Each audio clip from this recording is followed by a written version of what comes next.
All right, back to the Volvo 960 PCV slash breather system update or refresh and taking out the intake manifold.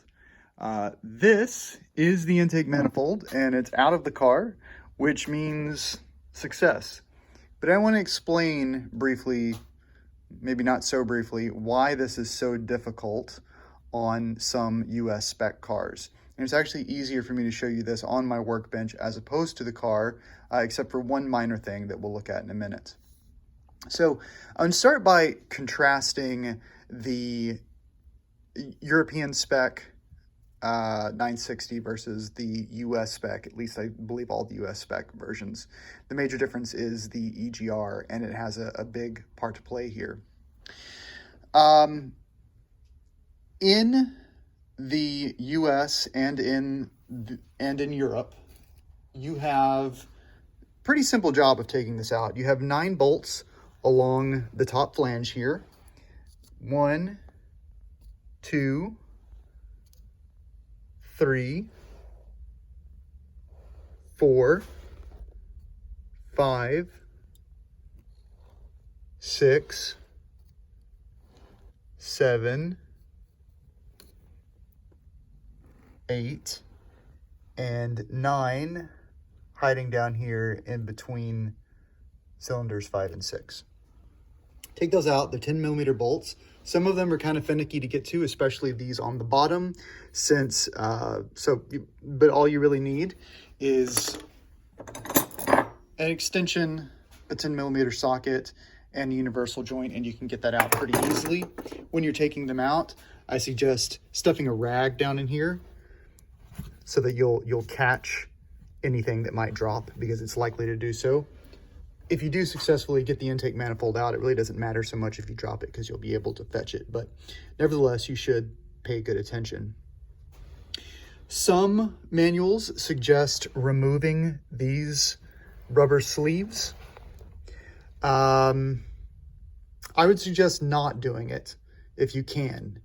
It does give you a little bit more clearance to work with, but each one of these clips is about $5 or $6, and you have 12 in total. So, and it's not something you can get just your normal hardware store.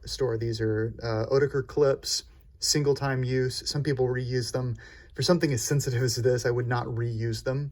Also, I don't think you could use a regular worm gear type hose clamp, because it's not going to give you that same consistent pressure across the band itself. So you've got to use these. Try to keep this on. So you take those out, and then at the bottom, you have this one 14mm nut, a little bushing here to keep vibrations at bay. This is located right next to the motor mount. There's a motor mount right here. A lot is made of how difficult this is to get to, and really, in my experience, it's not that difficult. What's going to help you a lot is a ratcheting, stubby 14mm wrench. You can get in there, loosen it up, and then take it off by hand. This right here and the bolts that you see are slotted here technically do not need to come off. The manifold just hangs. I do suggest taking them off anyway, though. It makes it easier to work out. In addition to that, you have 2 electrical connectors, one on each side of the bottom of the manifold here. You have a vacuum line that goes to the brake booster, and you have what they call the vacuum tree. If it's a US spec model, there are more items that are not capped. If it's a Euro spec model, there are actually 2 items that are capped, like this one. If you have a Euro spec model, or one that frankly is lucky enough not to have EGR, that's pretty much all that you need to do to disconnect the intake manifold. It takes a little bit of finagling to get out. For example, the housing for the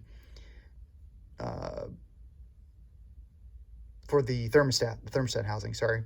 The housing for the housing is right here, and it kind of overlaps with that, so you've got to kind of finagle over to the right and move it out. But Really, I've heard some people taking off the housing. I can't imagine why you would want to do that, replace the gasket on that and everything else. You really don't need to. Comes out, you do have to fish out, wires, hoses, things like that, and take pictures. Be careful about what you take out here so that you don't miss it. But still, generally pretty easy if you have a Euro spec car or a car without EGR. If, however, you have a US spec car with EGR, this is the system that you're looking at. And all of the green components you see here are parts of the EGR system. So a lot more complicated things going on here. EGR stands for exhaust gas recirculation. What it does is it pulls in some of the exhaust gas, recirculates it back into the intake. There are reasons for that. We won't get into why that is. There's also vacuum lines that go to it. This right here is specifically the EGR module, and that EGR module is connected to the block. So the way it works is you have gases passing here, they come down here, they go through the actual EGR itself, they come out, they go into the intake manifold roughly below where the throttle body goes. The problem is this is a hard pipe. This is a hard, I believe, brass pipe. And if you have to disconnect this somehow to get the rest of this out. And it's a chicken or the egg situation. This is all housed roughly beneath the intake manifold, and yet the intake manifold has to be out of the way for you to really get access to it. So which comes first? There are a few different options that I've seen or that I've kind of heard spoken about, and I will refer to each of those. This orange area right here is where the pipe connects with the intake manifold. And this is really probably the correct place to remove it. This is where you would want to truly remove it and leave everything related to the EGR intact in the car. However, I don't know how you would get to that. I think it might be possible, if you're here, to remove each of these sleeves, pull out the flange, and then snake your hand down in here until you can get to that fitting right there. You'd have to be very, very careful. You can see how tight the fit is there. I don't know if you can even see that. That might be one way to do it. I think you can also remove the oil dipstick support, and probably the dipstick itself, and the starter from the bottom of the car. Come up through the bottom of the car, snake your hand in here, past the cross member, and loosen that up. What I did, though, is something very different. What you can see here is that I've left this pipe intact, and I have disconnected right here. So that portion of the pipe is still connected. Now, why did I do that? Well, if we go over to the car, we can see what's going on here. This is the support for the dipstick, and it connects to the back of the block. I don't have great lighting, I'm sorry, right here with a 14mm bolt. You get that out, and then this thing wiggles loose. When that moves to the side, and it's sort of difficult to see here, difficult to get it back where it was, but take my word for it, this support covers up this connector right here. This nipple actually is what it's called. So if you can get this bracket out of the way, then you have relatively easy access to the nut that goes on here. You can disconnect from there, and then it's relatively short order getting the rest of the intake manifold out. Again, some finagling, but relatively easy. What you need to be cognizant of, however, is that this is exhaust gas. So this goes through a lot of heat cycling. It's rusty. It's pretty much welded in place. Pretty difficult to do. So you got to have a pretty stout tool to get this off. Now there are a couple different tools you could use. I believe this is, it's either 22 or 24 by my measurement. So a 22 or 24 open end wrench technically will do the job. We'll get down in there and you can loosen it up. I didn't have a 22 or a 24, whichever it is. So I wasn't able to use that. And furthermore, because this is, I believe it's brass, you know, someone correct me if I'm wrong, but I believe it's brass. What you would want to use is what you call a flare nut wrench, if you're unfamiliar. That makes it unlikely that the open end would slip on here and round off your nut. So if we go from a regular open end wrench to a flare nut wrench, so let's pretend this is good. It's not the right size. This is better. Best would be something with a curve like this. This is used for replacing the timing belt on my Porsche 944. Not the right size, but something like that would help you get down in there with more ease.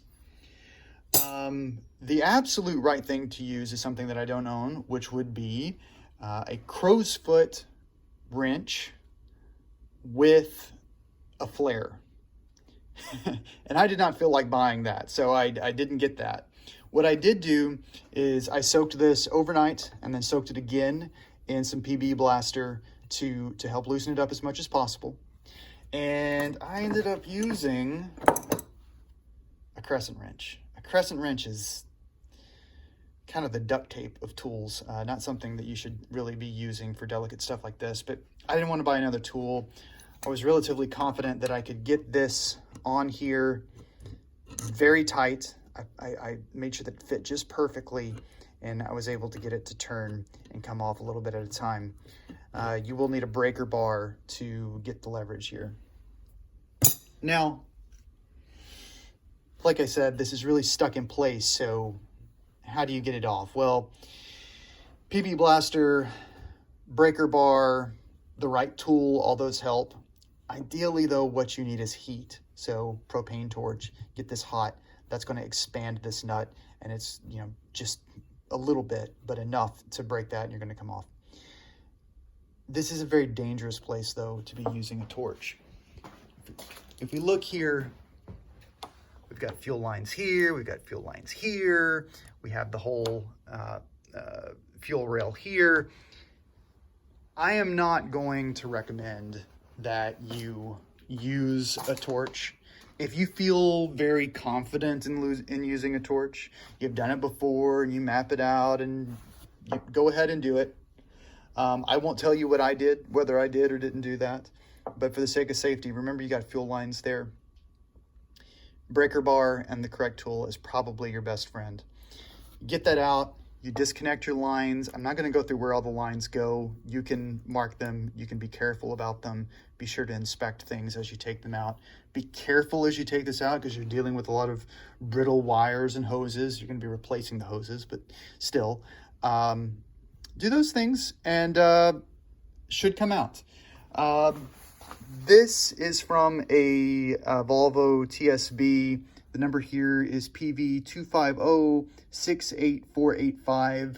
This helps a lot to get a visual representation of how things go. I don't have a direct link to this. This is a PDF somebody provided me, but certainly you can Google this, you can find this, and you can take a look at it. So in the next video, what we're going to do is we're going to start putting in some of the new components. I might even take out the EGR and give it a good cleaning since I'm here. But all the PCV breather components, we're going to be replacing those one at a time. We're going to clean up this surface really good, put in a new intake manifold gasket, and this engine's going to be humming right along when we're all done, as long as we didn't break any wires or anything like that. And I don't think we did. We were super careful.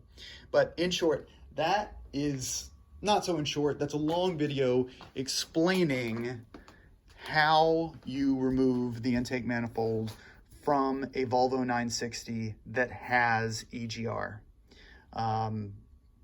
This is the best way to do it. There are other ways. So best of luck to you. Add any comments if you have questions, concerns. If you've done this and you have found a better way to do it, I'm all ears, because I know that this was something pretty difficult and made me think several times about whether or not I bought the right car. That's all.